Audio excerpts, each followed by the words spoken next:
kualiti perfume awak tu lebih berkualiti tinggi kepada peniaga perfume yang bancuh perfume sendiri untuk awak upgradekan perfume awak. Maksudnya macam dia serat lebih pada kulit dan tidak berminyak, awak boleh ambil IPM ni. IPM ni kelebihan untuk perfume awak, dia cepat serap pada kulit dan dia tidak berminyak. Fungsi IPM ni awak boleh guna dia macam fixative juga. Dia beberapa persen sahaja dalam perfume awak. So, mesti awak tanya, IPM ni kita ada yang bersaiz berapa, harga berapa? Jom Kak Pas tunjuk.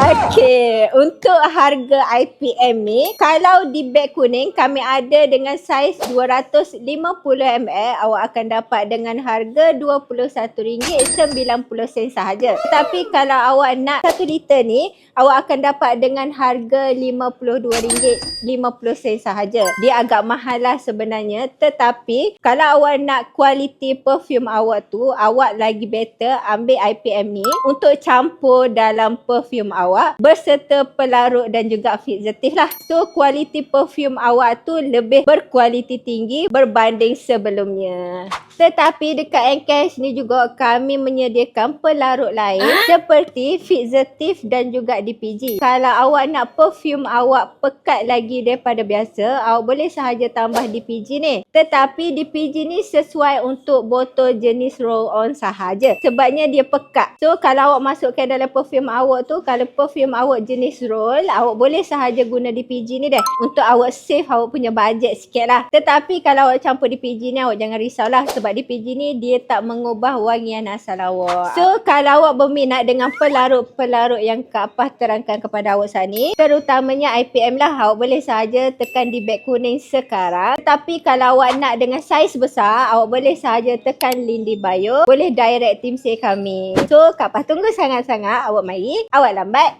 awak rugi.